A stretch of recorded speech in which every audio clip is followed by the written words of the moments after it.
How's it going? Welcome to Change is Good. My name is Brian. Yes, we've got another box of half dollars to go through. We'll be looking for silver proofs, NIFCs, or coins not intended for circulation, foreign coins, mint areas, and varieties, such as double dies and repunishment marks. And of course, we're also looking for anything to fill slots in his albums over here. All right, box. What do you got on top?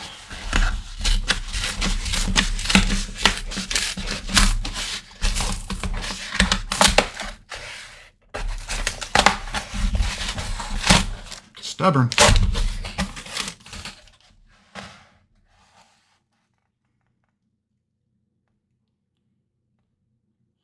Looks innocent.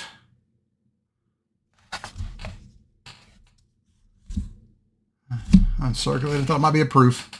All right, let's get into it. We're now on roll number 10.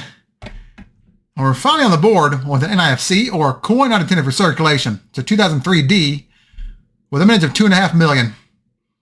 All right, back to it. Well, that box didn't have much of a sense of humor. We'll just go ahead and skip the recap and go to the next box. All right, here's box number 2. Let's hope it's way better than the last box.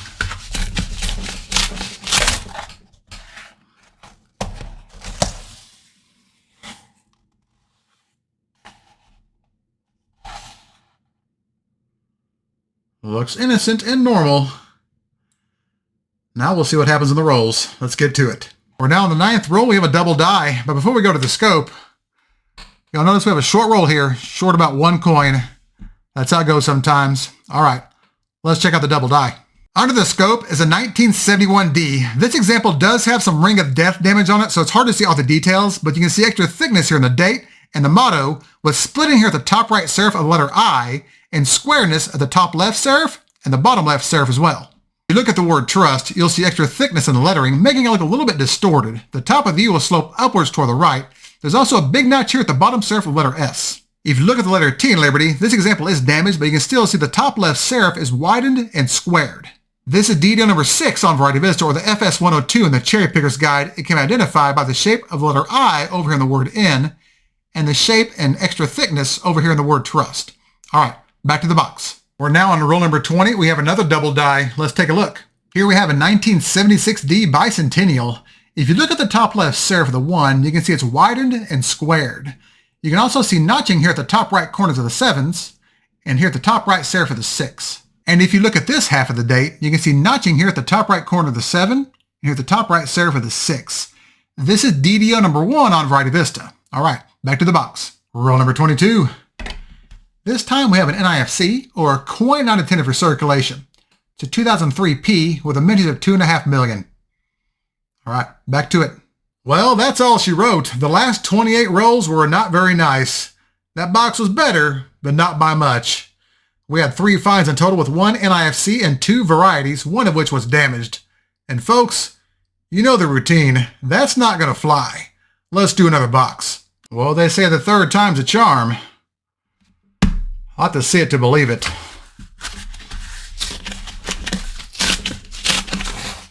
This box is glued beyond belief. There we go.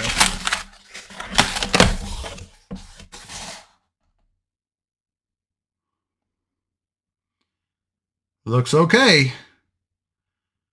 All right. This is my last box, so let's hope it's a good one. Let's get to it. We're now on the 8th roll. And we're on the board with an NIFC. It's a 2002 D with a mintage of 2.5 million. Well, that's a start. Let's hope it gets better. Roll number 12. We have another NIFC. This time it's a 2018 D. A little bit of Ring of Death on it, and a mintage of 6.1 million. All right, back to it. Man, it's been another tough box. We're now on roll number 34. We have a double die. Let's check it out. For comparison, here's a regular 1973 D. Look at the lettering of the motto and the numbers and the date on both sides of the coin, and compare this to this example here. You can see extra thickness here in the date and the motto, with splitting here at the bottom serif of the G, splitting here on the right side of the 1 all the way down, and splitting here on the inside curl of the 9 through here, and the outside curl right through here. And if you look at the word trust, you'll see extra thickness in the lettering, especially on the first T, the R, and the U.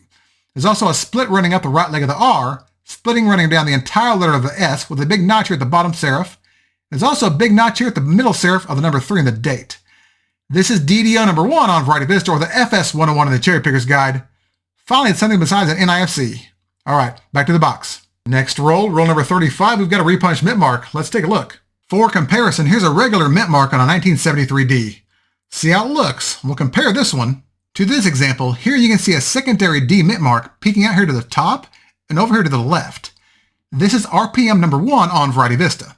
All right, back to the hunt. There's a first time for everything. We're now on roll number 37, and we have a twin. Let me show you what I mean. Do you remember that last repunched mint mark? Well, here we have another one, a second 1973D RPM number 1 on Variety Vista.